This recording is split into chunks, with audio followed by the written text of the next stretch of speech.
किंतु किछि जिल्ला रे व्यापक भाव में क्षयक्षति है से भितर दुईटा मयूरभंज जिलार गुड़ी जगार किछि अनुभव होइछि किंतु बांगरीपोषी और बिशोई ये दुईटा ब्लॉक रे बहुत क्षति होइछि। मु खाली ऑन दी स्पॉट तार क्षयक्षति देखा जाइली 20 तारिख घटना यहाँ संध्यार एवं 20 तारिख संध्यार घटना परे परे जिते बड़े गाँ मान को ये विपर्जयर शिकार होता गाँ मान को पॉलिथीन राशन फासन पठेबार व्यवस्था है सेठी रास्ता रोको विरोधी दल तरफ जे रिलीफ सामग्री बोध न पहुंचू ए समय विरोधी दल साहाय्य करती किमिति रिलीफ सहजरे पहुंचो शीघ्र पहुंचो कि रास्ता रोको कर 8 घंटा पर्यंत मूल रास्ता सब अवरोध कले मुझे ना धरने चाहूनी से नकारात्मक कम ना उल्लेख कर भी आवश्यकता नहीं।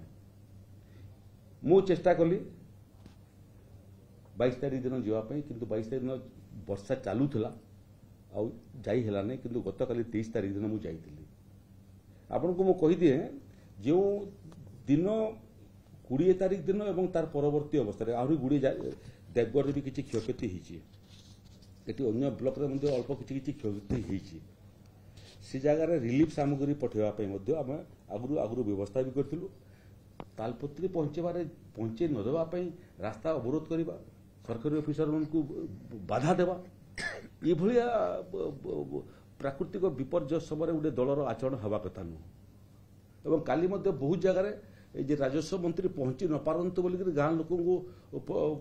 प्रवर्त्ता कर बहुत जगह रास्ता अटकेबा बोले सब जगह अटकली किसी असुविधा नहीं लोक को भेटार अच्छी यदि लोक को से आयोजन कर मो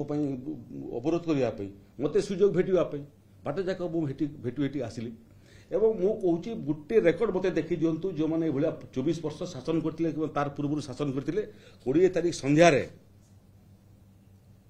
ये विपर्य होती राशन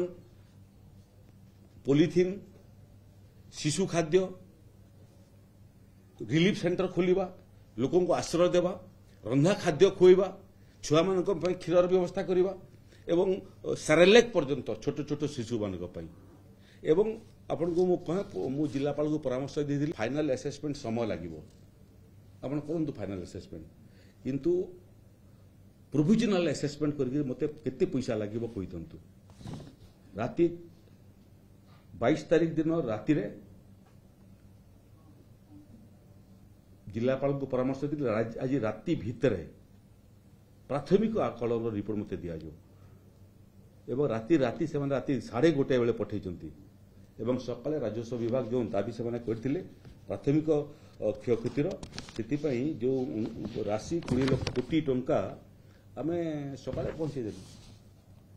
ऑनलाइन रे डिस्ट्रीब्यूशन आरंभ हो जाइथिबो 2 दिन 48 घंटा भितर लोकों पाखे डाटाबेस कलेक्शन कर ऑनलाइन रे एठू पठेवा तो विरोधी दल निजे करिवो नहीं केवल प्राकृतिक विपर्य समय सरकारी नुह समस्त मानवीय गुणर प्रतिफलन हवा कथा निजे करिवो नहीं किछि गोटे बिस्किट पैकेट देना किंतु सरकार जोटा दूसरी से अवरोध करिवो एवं गरीब जगटा मूलतः जनजाति संप्रदायर लोक रहती फेरला बेले न्यूज देखिली जे राजस्व मंत्री कार्केट उपर माड़ बोलिक मुझे कौन कार्केट माड़ देखी ना किंतु घरे पहुंचला देखिली टेलीविजन और सोशल मीडिया रे वो पचारे प्रकृति कौन है मत जो तथ्य मिलला मु फेरला जब समस्ते फेरवा आरंभ कले हेलीपैड रु कौन गोटे पुलिस भैन उपर आक्रमण होती जो जन कनेस्टेबल टी आहत होती तो इटा आचरण विरोधी दल जब विधानसभा भितर और विधानसभा बाहर मत लगुच ना ओडिशा ना राजनीति ना गणतंत्र शुभंकर नुह लड़ार जगह अच्छी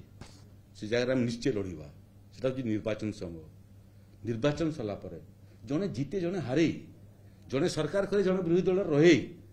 एवं सरकार जितकी भूमिका थाए सरकार को पथच्युत न हो देखापी विरोधी दलर भूमिका थाए विधानसभा भितर एवं विधानसभा बाहर जो भाव में कांग्रेस एवं बीजेडी दुहे आचरण कर ସେଇଟା ସଂସଦୀୟ ଗଣତନ୍ତ୍ର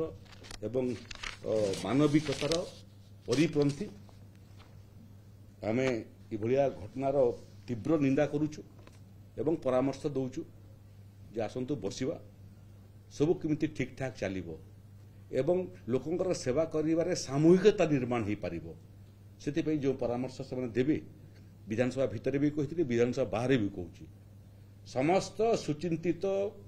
ପରାମର୍ଶ ନେବା ପାଇଁ, ଉତ୍ତମ ପରାମର୍ଶ ନେବା ପାଇଁ ଆମେ ପ୍ରସ୍ତୁତ ଅଛୁ। ପରାମର୍ଶ ଯିଏ ନିଏ ନାହିଁ ସେ କେତେବେଳେ ପାରଫର୍ମ କରିପାରେ ନାହିଁ। ଯେତେ ପରାମର୍ଶ ଉତ୍ତମ ପରାମର୍ଶ ସେତେ ଆମର ନିଜର ମଧ୍ୟ ୱିଜଡମ୍ ବଢ଼ିବ ଏବଂ କାର୍ଯ୍ୟକ୍ଷମତା ବଢ଼ିବ। କିନ୍ତୁ ଏଭଳିଆ ଆଚରଣରୁ ନିବୃତ୍ତ ରହନ୍ତୁ ଏବଂ ସରକାରକୁ ଏବଂ ବିଧାନସଭାକୁ ତାର କାମରେ ଗତିରୋଧ ସୃଷ୍ଟି କରନ୍ତୁ ନାହିଁ। ଏତିକି ମୋର କହିବାର ଥିଲା।